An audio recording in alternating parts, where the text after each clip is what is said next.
Now I want to think of some algebra stuff. Before we start getting into graphs of sine and cosine and how to adjust them and use them to model the things that we observe out in the world that happen periodically, we need to make sure that our algebraic reading is up to snuff. We need to think of algebra as a reading exercise. So the first thing to remember about algebra is that the rules that we had to follow in algebra are not there specifically just to be weird and arcane. The way we learn things in algebra, the rules that we learn in algebra are the way they are because that's how numbers are.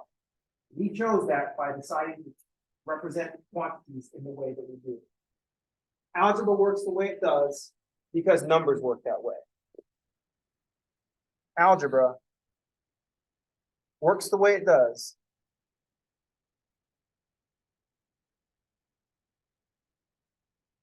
because that's how numbers behave.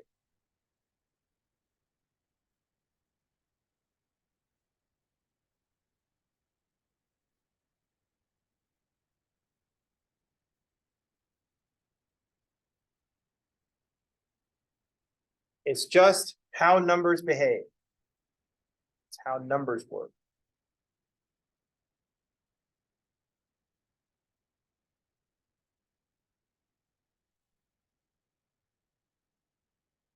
There's nothing weird going on. That's just how numbers work.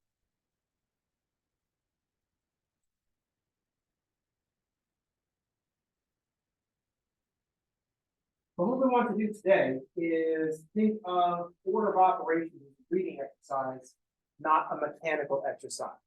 So specifically today, I want to look at order of operations as a reading exercise.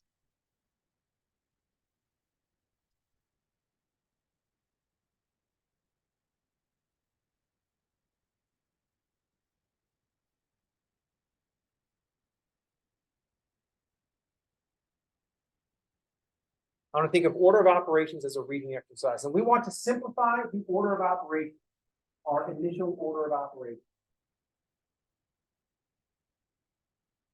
So rather than programming you with an order of things to do, I just want to have a hierarchy of things. Repeated stuff goes first. So in the order of operations, as a reading exercise, I want to think of repeated stuff goes first.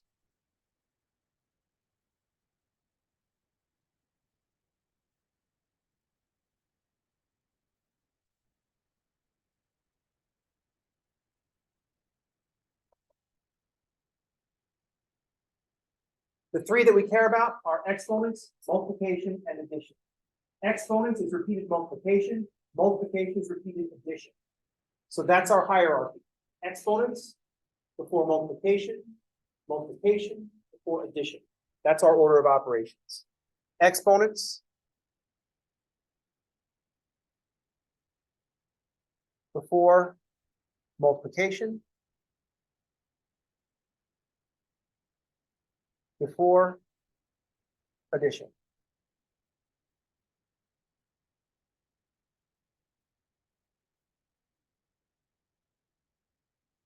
Multiplication is repeated addition. That's why we have to take care of that first. The multiplication is gathered up a bunch of addition where all the stuff is the same. You can take care of that first. Exponents are repeated multiplication. Multiplication is repeated addition.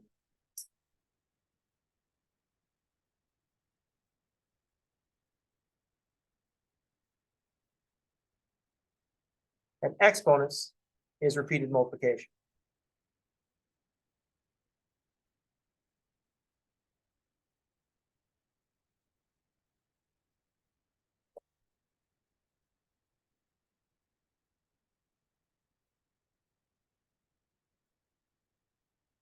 While we're talking about this, I want to keep in mind that this is going to seem very much like old stuff that we talked about before, but maybe not from the way that I think about algebra.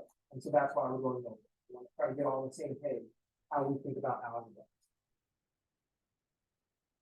And by we, I mean how I think about algebra. So this is a familiar concept with us, right? Repeated addition. If I have, say, x plus x, then I say there are 3 times x. And I say there's 3 of them, so I put the 3 in front as a coefficient. The coefficient indicates the number of things that we're doing. Unless it's dollars, where we put the dollars first for some reason.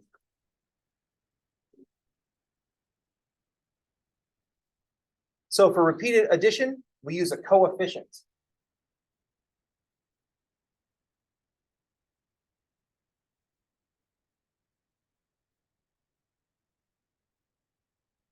We write the number of times we multiply the constant number out in front on the left. Right, left. That's the coefficient. That means x added to itself, 3 x's added together. Otherwise, only 3 times x. Exponents are repeated multiplication, so we got to put the 3 somewhere else. If I have x times x times x, I want to say there are 3 x's, but I got to put the 3 somewhere else. I can't put it where 3 is for multiplication or addition. So we put it on the other side. But we want to distinguish between 3x and x3 because multiplication is commutative. So we take the exponent, we push it up a little bit. So we just take the 3, put it on the other side. Clever solution on our part. Like I was there. So we say x. There's 3 of them. It's like, oh shit, we can't put it on this side. So we'll put it on this side. And then we'll raise it up a little bit. We'll use a superscript. So that exponent, x to the 3rd. And that's how we indicate repeated multiplication.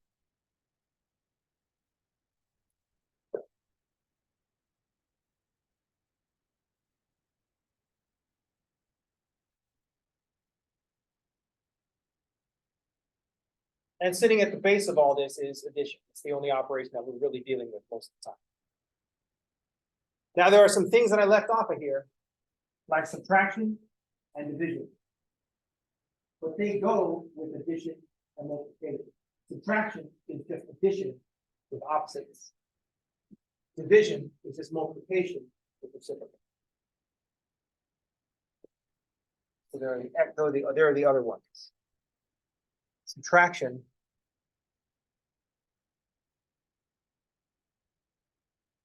is addition of opposites. Division is multiplication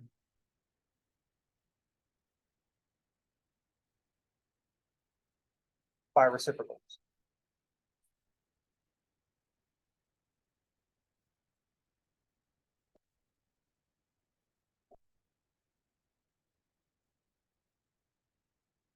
So first, exponent before multiplication before addition. Second, if we want to mess with this, we want to change the order for some reason, we use grouping symbols. Grouping symbols to change the order.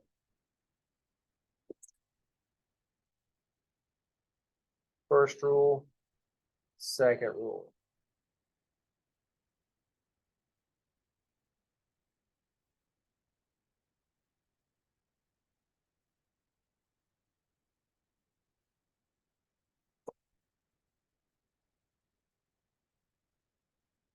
We're going to use grouping symbols to change the order.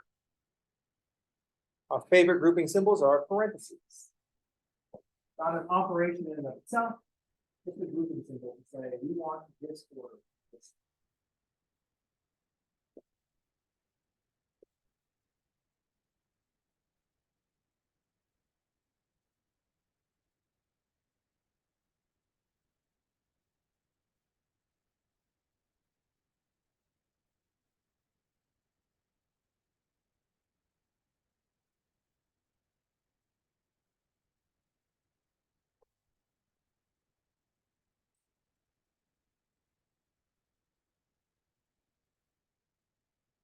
So in this expression,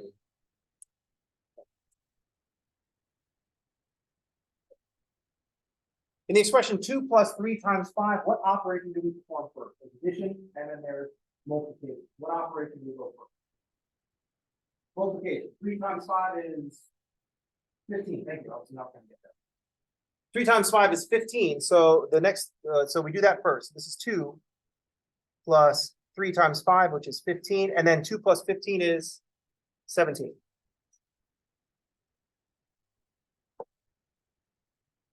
What if I wanted to do that in the other order? What if I wanted the addition to go before the multiplication? What would we have to write? We put parentheses around the 2 plus 3, that would say change the order of operation and do this first.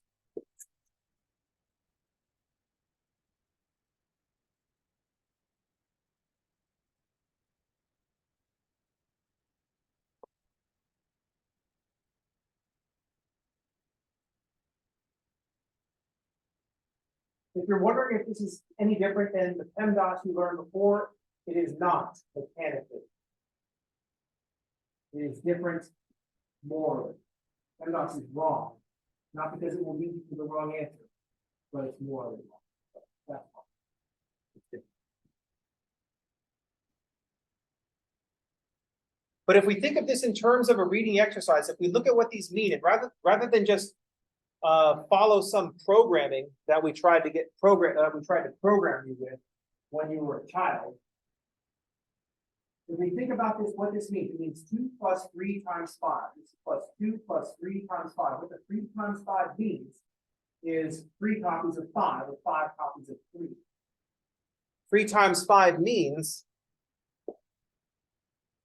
5 plus 5 plus 5. And we're doing 2 plus that.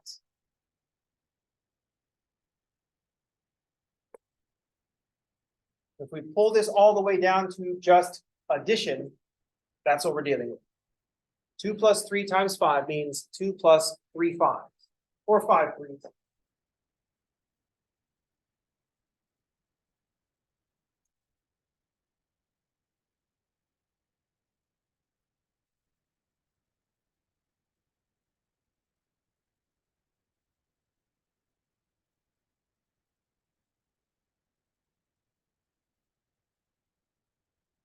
But over in the other column, I've got 2 plus 3 times 5. Now we've been programmed with PEMDAS, so we know to do 2 plus 3 first and then multiply by 5. But this means take 5 copies of this root, 2 plus 3, and add them together, because that's what multiplying by 5 means. That means take a 2 plus 3. Oh, I should have, oh well, 2 plus 3 plus 2 plus 3 plus 2 plus 3 plus 2 plus 3 plus 2 plus 5 copies of this thing, 2 plus 3, 5 copies of that thing. There are 5 5s.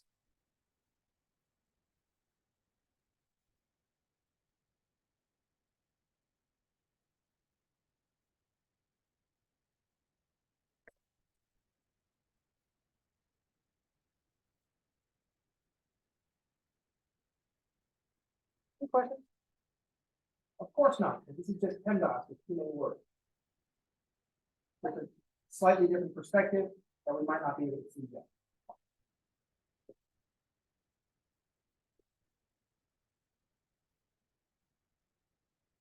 How's that work? Okay.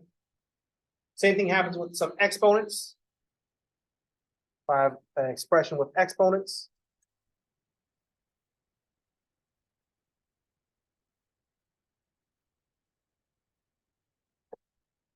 here's just a bunch of multiplication. 5 times 2 to the third is just a bunch of multiplication.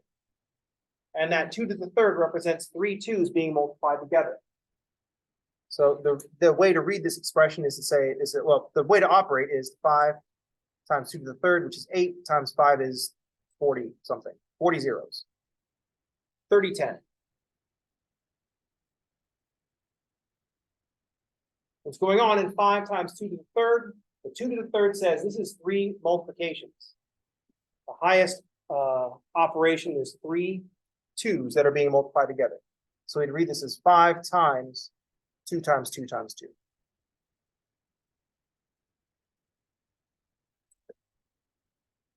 So if we didn't have an exponent machine, this is what we'd have to do. 5 times 2 is 10, times 2 is 20, times 2 is 40. What if I wanted the 5 times 2 to go first? What would we do? parentheses. We put the 5 times 2 in parentheses, and that would say to do that first. How's everybody okay?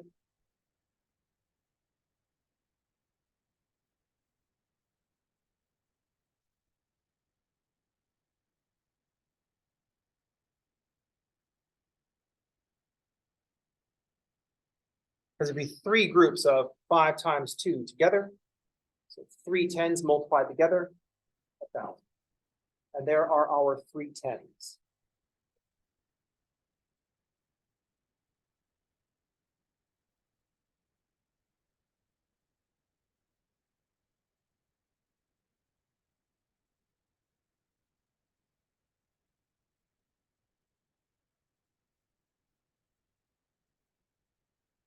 So we understand how these operations work. We understand the hierarchy of operations that we want to perform. And we can see why we perform these operations this way.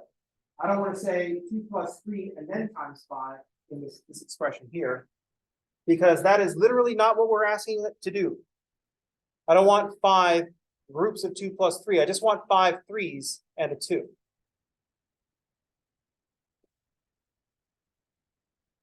Okay. The tricky part of transferring, this is just arithmetic, but the tricky part of dealing with algebra is that we tend to learn arithmetic kind of visually, and we learn these patterns. And then we just start applying patterns. You take the same pattern and start doing those things when it visually matches, but doesn't match immediately. Just because something looks the same doesn't mean it operates the same.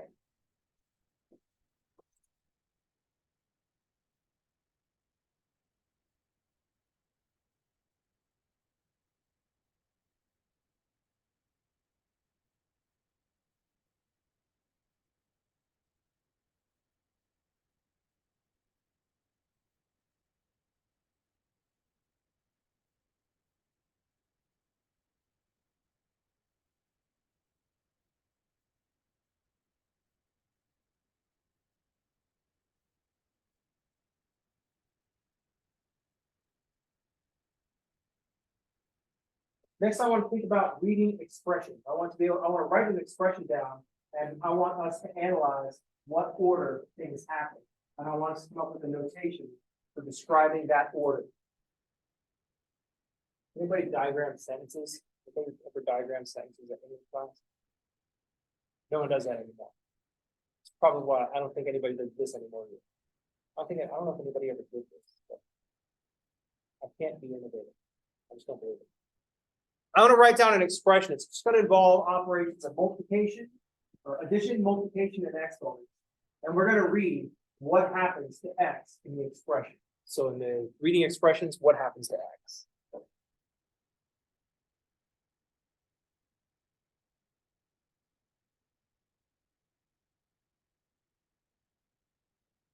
So 2x to the third minus 5.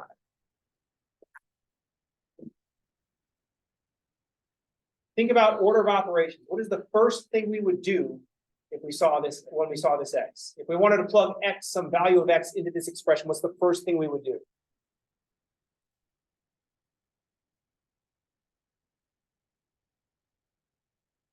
Do I multiply by 2? Do I subtract 5? Or do I raise to the third power? What's the hierarchy of operations? What's on top? Raise to the third power first. Exponents first. Because that's what this expression means. It's 2 times x times x times x. That's what the third power means. Grouping a bunch of multiplication together, we should deal with that first. So here's what we're going to write. First, raise to the third power. Okay, so this is our notation for raise to the third power.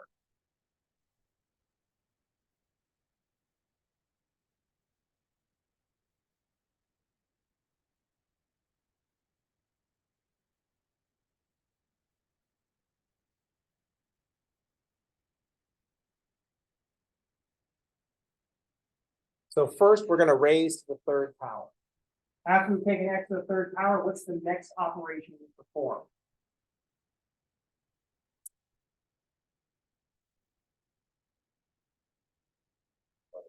Multiply by 2. So our notation for that is going to be multiply by 2.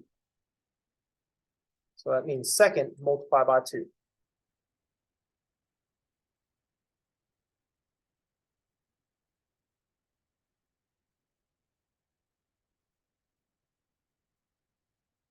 And what is the third operation that we perform?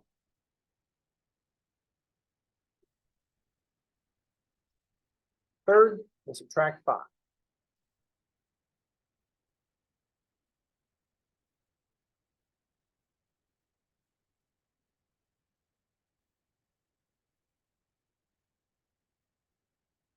That's how we would read what happens in this expression. If I chose a value for x, I wanted to put it in the expression, these are the things that we would do. First, I would raise x to the third power. Second, we would multiply by 2. And then third, we would subtract 5. So for example, if x equals 10, first, 10 to the third power is 1,000. Second, we would multiply by 2. So 1,000 times 2 is 2,000.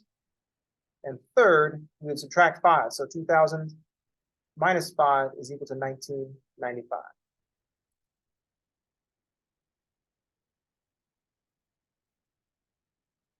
None of this is new to you. I'm writing it in this weirdo way, but it's not new. If I have the expression 2 times 10 to the third minus 5, all the same stuff happens. We're just being very clear about what we're doing so that we can be aware of what we're doing. 10 to the third is 1,000. 2 times 1,000 is 2,000. 2,000 minus 5 is 1,995.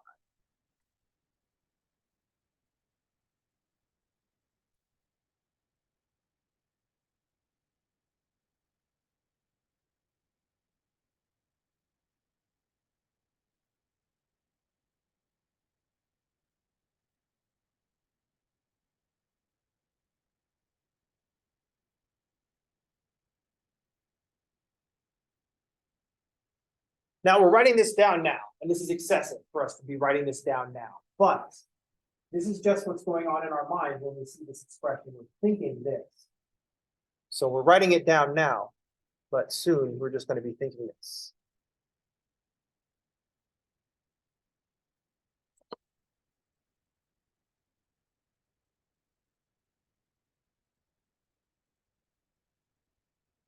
The point of math class is to not write everything down.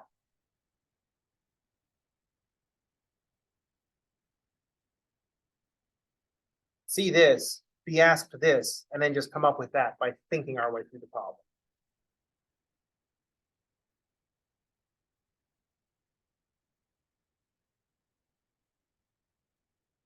Now we know we can change the order of operations. This was a regular hierarchy, exponents, then multiplication, then subtraction, because there's no grouping symbol.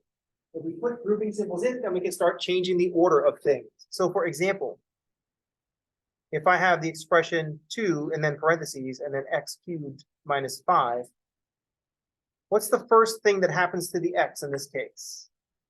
What's the first operation we perform?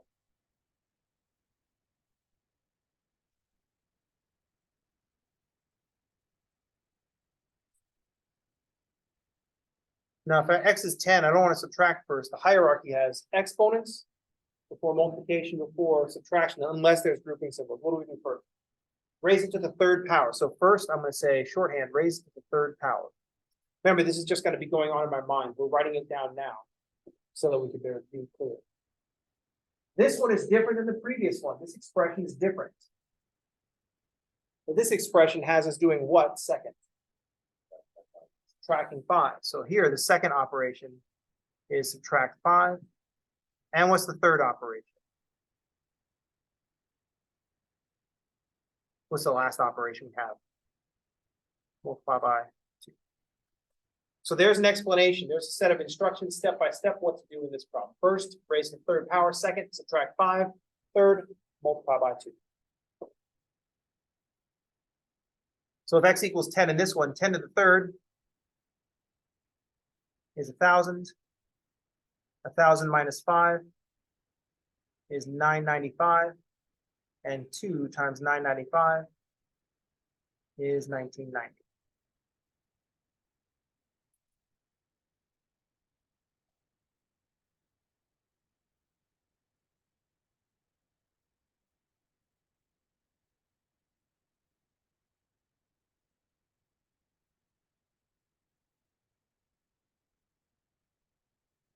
Questions? Yeah. Then we're just stopping right here. Because the important part is just us reading what's going on in the expression. Because I'm just taking all these same three operations and remixing them in different order. And I want to be able to read that. No, you would just write, it depends on what I'm asking. If I cycle, what's the order of operations for this? You'd say first raise the third power, then subtract 5, then multiply by 2.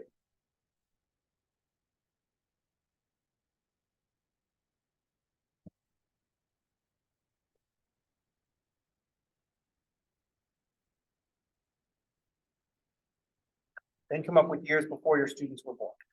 I made a Matrix reference the other day. Has anybody seen the movie The Matrix? It used to be like, 10 years ago, everybody had seen the movie The Matrix. But now that movie is like older than like everybody in the room except for me. And like, so like if you're like 18 now, The Matrix is as far from you at 18. And if I take me at 18 and go back, it would be The Sound of Music, which I've always thought of as like an old movie because that happened before I was born. And what I need to realize is that The Matrix is an old fucking movie.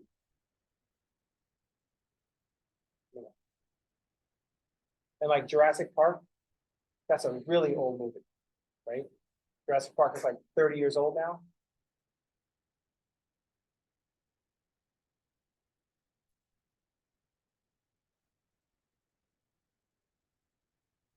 Here's how old I am. The most visually stunning movie that I've ever seen, and that I'm convinced I ever will see, is Jurassic Park. I don't think that another movie could come along and visually do to me what Jurassic Park did to me in 1993 or whenever it came out. Not because it's necessarily the most technical, it's like the pinnacle of technical expertise, but 1993 audiences walked into that movie and we're like, oh, holy shit, did they actually raise dinosaurs for this fucking movie? And it was like, oh, whoa! It's like lost our fucking minds because it was Jurassic Park. And now audiences will walk into Jurassic Park and go, why were you so impressed with this? Right? If I'm like, oh, look at that! Everybody will be like, oh, I can do that. I have Photoshop and a movie editing thing. Right? But, so I don't think that's going to happen again. I think that was the last time I will be visually impressed by a movie. A lot of people are like, oh, you gotta go see Avatar. And I saw Avatar. Nothing happened. Nothing happened.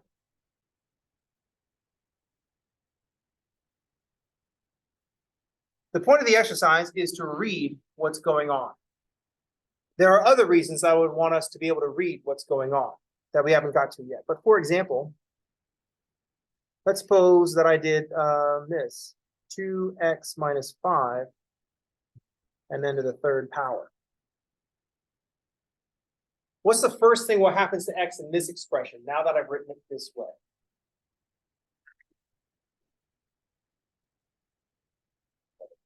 Multiply by 2. And then subtract 5 and third, raised to the third power. Same three operations, just in a different order. And the parentheses tell me what order things are going to go in.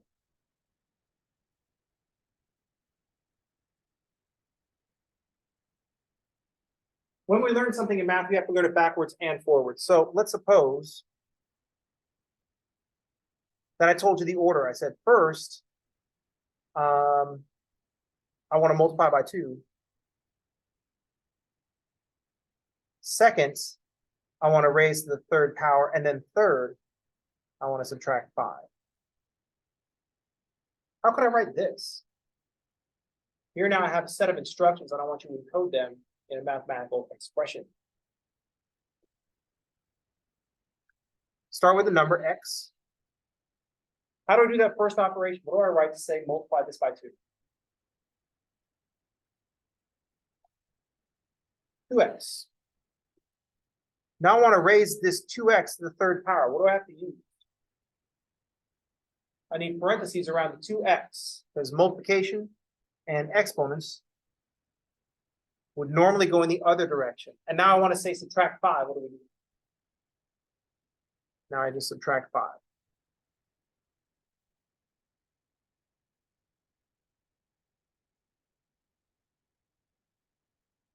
Question?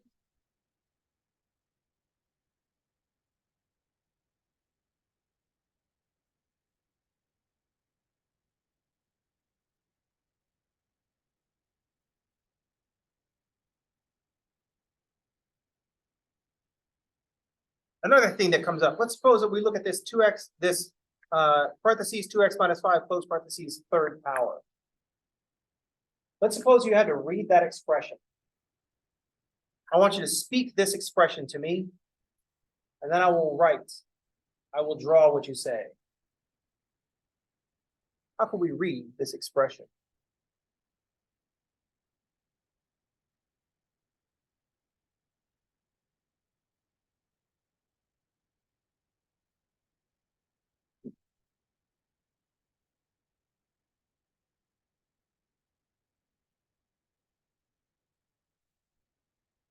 Take a minute and think about how you would read the expression parentheses 2x minus 5, close parentheses to the third power, without just spelling it like I did, because that's not how we COMMUNICATE. We don't communicate just by spelling words at each other. We speak the words. So how can we speak that to make sure that I write exactly that? Yeah. I just spelled it at you. I didn't speak it to you. I didn't read it. I just SPELLED space IT space TO space YOU. How could you communicate this without just spelling it out? How could you read this expression? Like, how would you read this expression? One at the top. Would you say 2x cubed minus 5? If I said 2x cubed minus 5, what would you write? Probably this, right? Speak this one to me.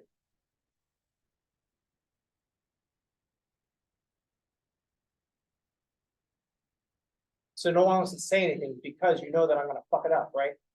You know that whatever you say, I'm not going to write that because that's the exercise.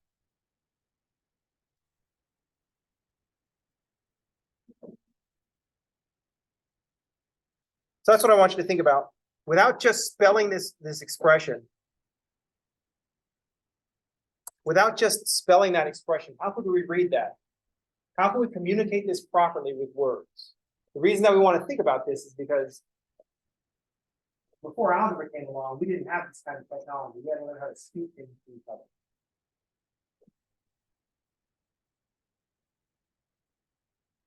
So think about how to speak this expression. Let's take a break, come back in 10 minutes.